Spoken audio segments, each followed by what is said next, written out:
Now, so far, Australia and Chile account for 75% of global lithium production. Germany and the European Union traditionally have good relations with these countries, so delivery problems are unlikely. The situation is somewhat different for other raw materials, though. The EU imports 90% of rare earths and magnesium it uses from China.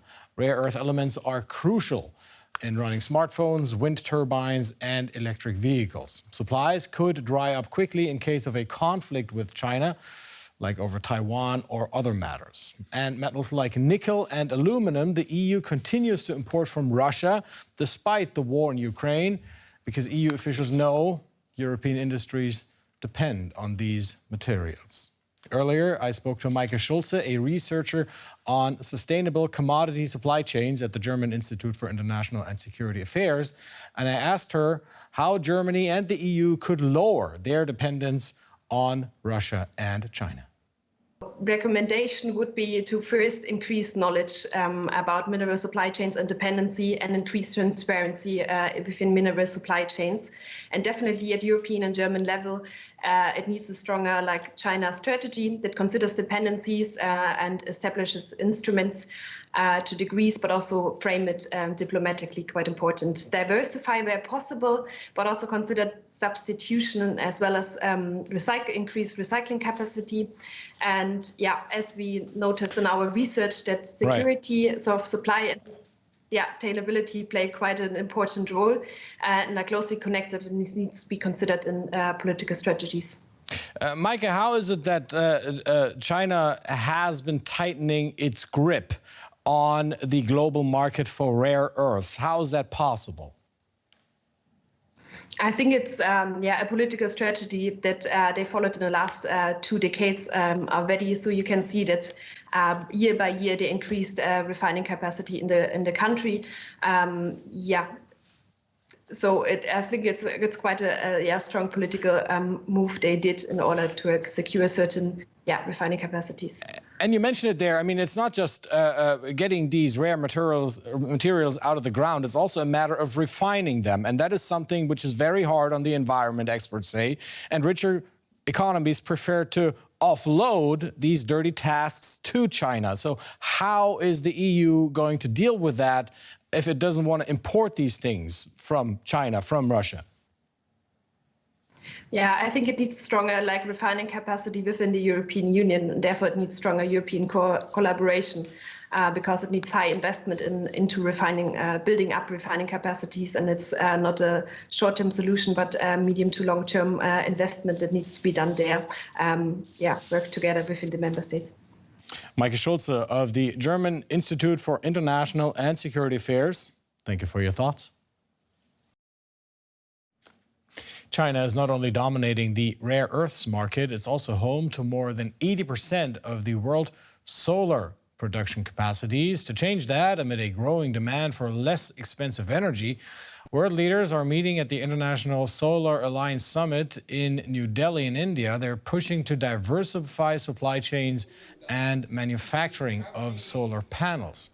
Over 100 countries are represented at the meeting, sharing a common goal. Have a listen. We have the goal of ensuring solar as the energy source of choice across the world. This means it is cheaper, it is useful to politicians as a way to create new jobs, and it also helps us in moving towards the goal of zero carbon emissions. With our alliance, our objective is to accelerate the deployment of renewable energy. And this is not only a climate imperative, but it's also a question of energy independence and energy security for all of us. For more on this, let's bring in DW correspondent Charu Kartikeya in Delhi. Charu, leaders gathered there in Delhi are pushing to diversify supply chains and manufacturing of the solar market. How is that supposed to happen? Well, yeah, Chris, that's right. They're trying to diversify the supply chain because even though it is not said in as many words, the biggest problem that the International Solar Alliance faces is the dominance of the global solar market by China. And that the fact that China dominates would be an understatement.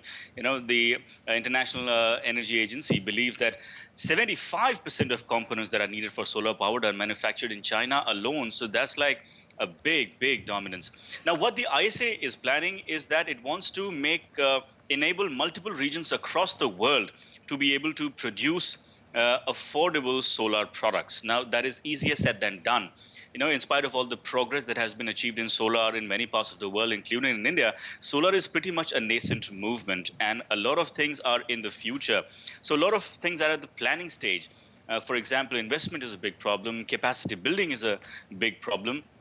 Land is a big problem. So ISA is working on all those components, and it is trying to bring many countries together in that effort, Chris. Now, how does the International Solar Alliance want to correct the imbalance in investment flow in solar? Well, yeah, that's, again, a grand project of the ISA, Chris. The investment flows are heavily disproportional, you know.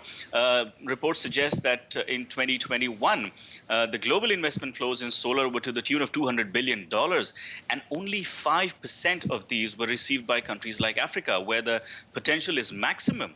So 95% of $200 billion went to OECD countries, China and OECD countries. So the countries that really need the potential of need and have of producing of cheap, affordable solar power are not getting much of the investment flows.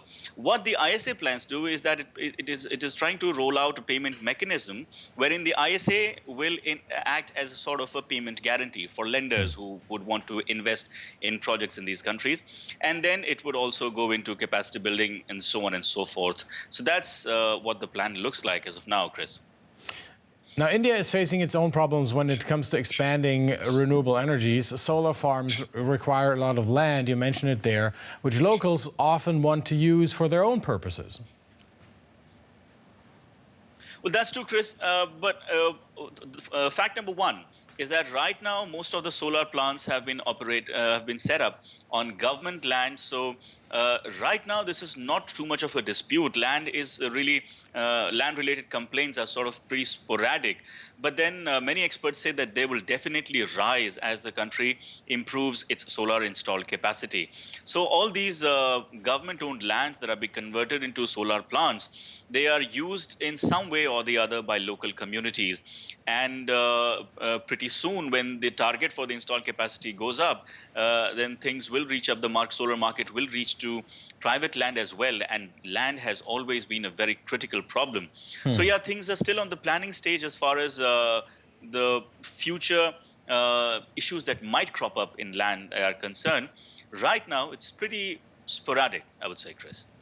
DW's Charu Kartikeyan in Delhi. Charu, thank you.